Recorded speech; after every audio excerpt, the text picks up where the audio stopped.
sab'un yajri lil abdi ajruhunna ba'da mautihi wa huwa fi qabri. Ada 7 pahala amal yang mengalir kekal ketika seorang hamba itu sudah meninggal. Yang mana ketika seorang hamba itu sudah meninggal, pahalanya terus mengalir walaupun dia sudah berada di dalam liang lahat, liang kubur istilahnya. Yang pertama adalah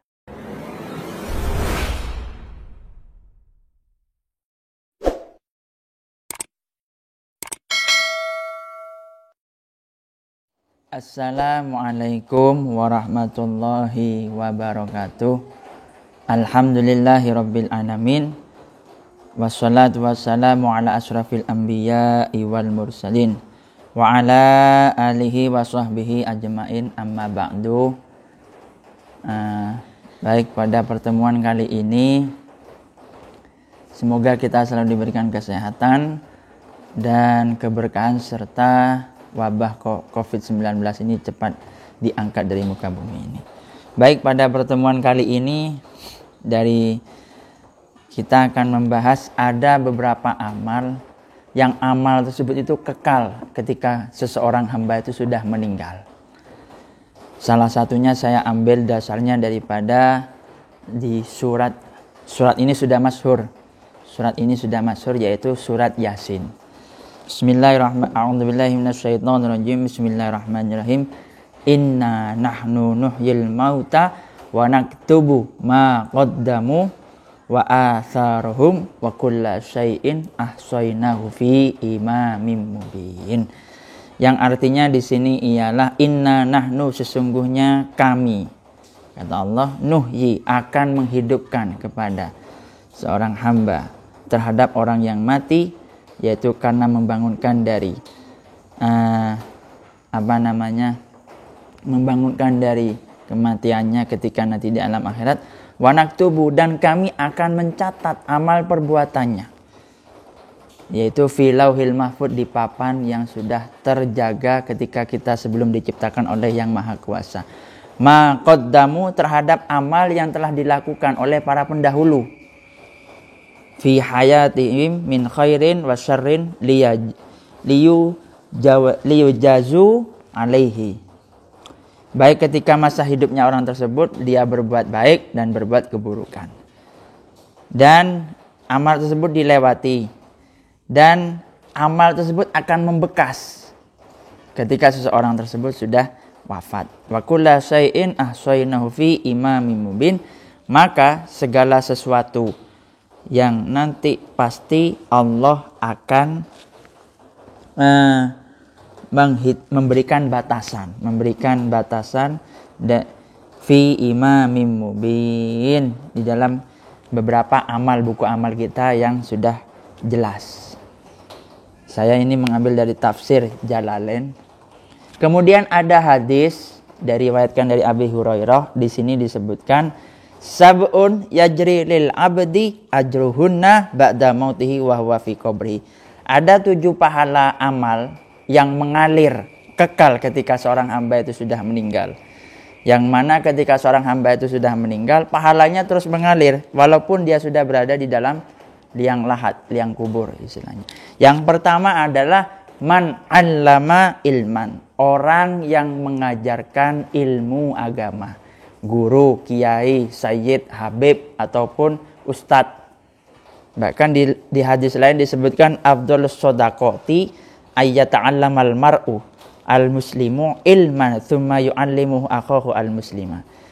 Amal sedekah yang paling utama itu ketika seseorang tersebut mengajarkan ilmu kepada seseorang muslim, kemudian orang yang belajar kepadanya itu mengajarkan lagi kepada saudara muslimnya. Jadi itu pahalanya terus mengalir. Seorang kiai lah, guru istilahnya, seperti ajarannya kiai-kiai terdahulu, itulah. Itu tetap beliau walaupun dalam alam kubur tetap mendapatkan pahala. Yang kedua, au ajro naharon, atau orang yang mengalirkan bengawan, dalam artian air-air yang menyumbat lah istilahnya untuk orang mandi. Bahkan ada guru sekumpul guru ijazah itu, riwayatnya saya membaca Kiai Haji Muhammad Zaini bin Abdul Ghani yang terkenal wali itu setiap jam 2 malam beliau bangun lalu mengisi bak kamar mandi tamunya. Gitu. Di antara amalnya, dan juga banyak wali-wali yang lain seperti itu. Setiap pada malam bangun. Au hafro bi'ron, atau orang yang mengeduk sumur, menggali sumur istilahnya. Sumur itu lalu dibuat untuk mandi, untuk masyarakat sekitar. Nah, itu pahalanya tetap mengalir. Kalaupun orang tersebut itu, contoh lagi seperti Sayyidina Utsman bin Affan. Sayyidina Utsman bin Affan itu pernah mendengar Kanjeng Nabi ada seorang Yahudi, saya lupa namanya. Yahudi itu sumurnya digunakan untuk minum dengan orang Muslim. Itu Yahudinya itu ingin mengambil keuntungan. Jadi setiap satu timba itu dihargai 10 dirham atau 10 dinar. Kalau orang dulu mata uangnya itu pakai dirham dan dinar. Kemudian ketika Nabi menjelaskan dalam majelisnya, lalu sahabat Utsman mendengar siapa yang bisa membeli sumur yang dipegang oleh Yahudi itu, maka nanti baginya yaitu dia akan mendapatkan bagian hadzun min wafiril jannah, bagian yang paling sangat hadzun wafirin, bagiannya sendiri di surga, bagian dalam dia mengentaskan kehausan orang-orang yang membutuhkan air, katanya Kanjeng Nabi. Mendengar kabar itu, lalu Sayyidina Utsman bin Affan membeli dari Yahudi tersebut. Akhirnya Yahudi itu kelabakan. Ketika Sayyidina Utsman gak tanggung-tanggung sama Sayyidina Utsman, konon ditebus itu 100 dinar kalau nggak salah, 100.000 dinar. Kalau sekarang berapa miliar? Itu 1 dinar aja itu, 1 dirham atau dinar itu 60.000. Kalikan sendiri dengan Anda, berapa miliar. Lalu yang keempat, aughar sonaklen, orang yang menanam pohon. Baik itu pohon buah misalnya, menanam aughar sonakhlan. Kalau di sini nakhlan ini diartikan pohon kurma misalnya. Atau kalau di Indonesia karena kurma itu jarang, atau seseorang tersebut menanam jeruk, kemudian jeruknya itu diwakafkan, atau menanam mangga diwakafkan misalnya, diberikan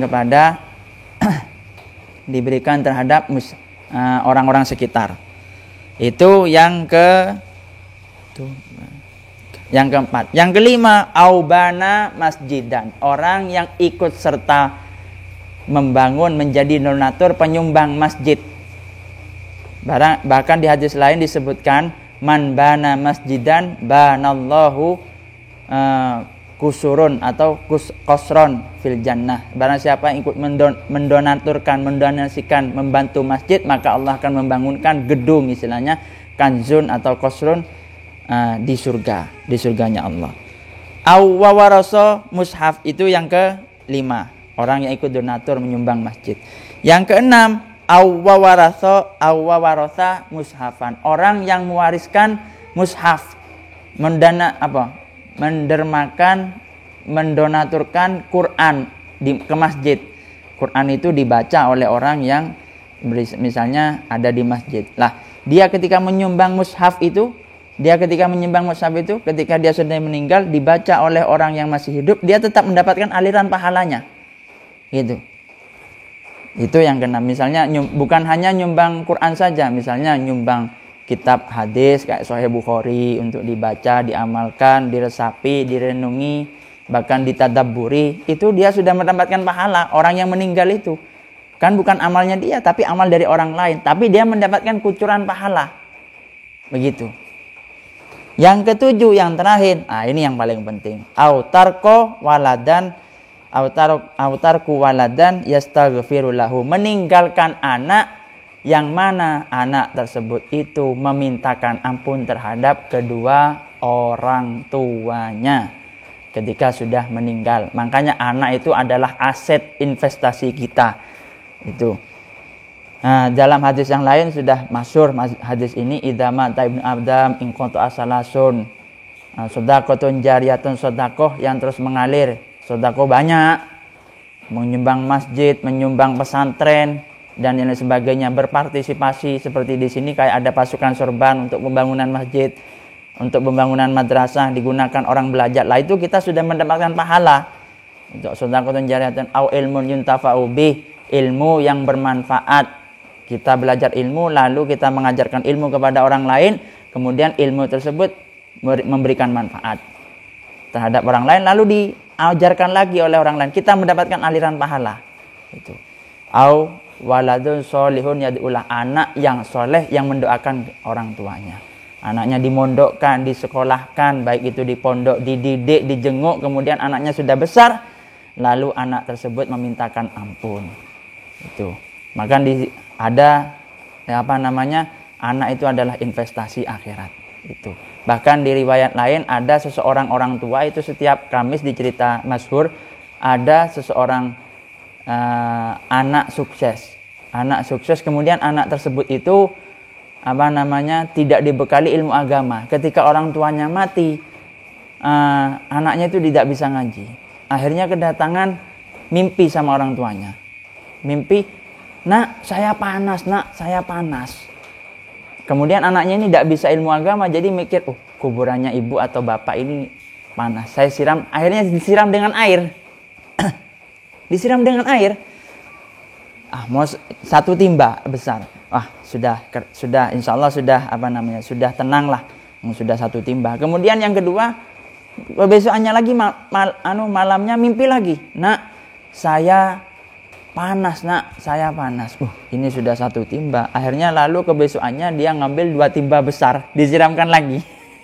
Malam ketiga, nak, saya panas. Saya gak ada yang memfatihai saya, yang mendoakan saya. Kalau kamu tidak bisa, nak, ini mungkin kesalahanku. Ibunya atau kalau tidak salah ibunya itu mendatangi dia ketika tidurnya, lalu kemudian mengundang syekh itu untuk memfatihai, untuk mengadakan tahlil.